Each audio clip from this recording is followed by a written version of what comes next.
ସନ୍ଦେହ ଦୃଷ୍ଟିରେ ତାଙ୍କୁ ମାନେ ସନ୍ଦେହ କରନ୍ତି ପ୍ରାୟ। ତାଙ୍କର ଟିକେ ଲୋଲୁପ ଦୃଷ୍ଟି ଥିଲା ପିଲାଙ୍କ ପ୍ରତି। ତା ଇଣ୍ଟେନସନ ଟା ଭଲ ନୁହେଁ।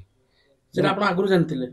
ଗାଁ ଲୋକ ମୁଁ ଜାଣିନି ତ, ଗାଁ ଲୋକ ଦୋଷୀକୁ ଆଜ୍ଞା କଠୋରରୁ କଠୋର ଦଣ୍ଡ ଦିଆଯାଉ। ପ୍ରଶାସନକୁ ଏତିକି ମୋର ଅନୁରୋଧ। ଏଭଳି ନିର୍ମମ ହତ୍ୟାକାଣ୍ଡ ଆମ ଡେଲାଙ୍ଗ ଅଞ୍ଚଳରେ ପ୍ରଥମ ଥର। ଆଉ ଏ ବିଷୟରେ ମୁଁ କଣ କହିବି, କହିବା ପାଇଁ ଅଭିଯୁକ୍ତ ବିଷୟରେ ପୂର୍ବରୁ ଅଭିଯୁକ୍ତର ଏମିତି କିଛି କାର୍ଯ୍ୟକଳାପ ଗାଁ ଲୋକ ପରିଲକ୍ଷିତ କରିଥିଲେ କି? ଆଜ୍ଞା ସେମିତି ସେ ଦୃଷ୍ଟିଗୋଚର ହେଇନଥିଲା। ଲୋକ ସନ୍ଦେହ ଦୃଷ୍ଟିରେ ତାଙ୍କୁ ମାନେ ସନ୍ଦେହ କରନ୍ତି ପ୍ରାୟ। ତାଙ୍କର ଟିକେ ଲୋଲୁପ ଦୃଷ୍ଟି ଥିଲା ପିଲାଙ୍କ ପ୍ରତି। ପୁଅ ପିଲା ଝିଅ ପିଲା ସେ କଥା, ତାଙ୍କର ଟିକେ ମାନେ ସେ ଲୋଲୁପ ଦୃଷ୍ଟିଟା ଥିଲା। ଆପଣ ଏଇ ଗାଁରେ ରହୁଛନ୍ତି, ଆପଣ କୋଉ ଦିନଠୁ ଜାଣିଲେ ଯେ ତାଙ୍କର ଏଇ ଲକ୍ଷଣ ଅଛି ବୋଲି? ପିଲାମାନଙ୍କ ସହିତ ଖେଳା ବୁଲା ଭଲ ମନ୍ଦ କରେ, ଭୋଜି କରେ, ଘର ପଛପଟେ ଯାଇକି ଭୋଜି କରେ, ସମସ୍ତଙ୍କୁ ଡାକିକି ଭୋଜି କରେ, ପିଲାଙ୍କ ସହିତ ଖେଳା ବୁଲା କରେ। ତାପରେ ତା ଇଣ୍ଟେନସନ ଟା ଭଲ ନୁହେଁ। ସେଟା ଆପଣ ଆଗରୁ ଜାଣିଥିଲେ? ଗାଁ ଲୋକ ମୁଁ ଜାଣିନି ତ, ଗାଁ ଲୋକ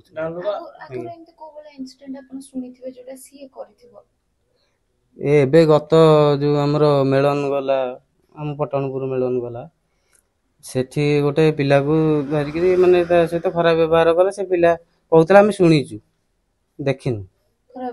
ଆଜ୍ଞା ଅଧିକାଂଶ ଆପଣ କେସ୍ ପୁଅ ମାନଙ୍କ ସହିତ ଶୁଣନ୍ତି ନା ଝିଅ ମାନଙ୍କ ସହିତ ଶୁଣନ୍ତି? ଝିଅ ମାନଙ୍କ ସହିତ।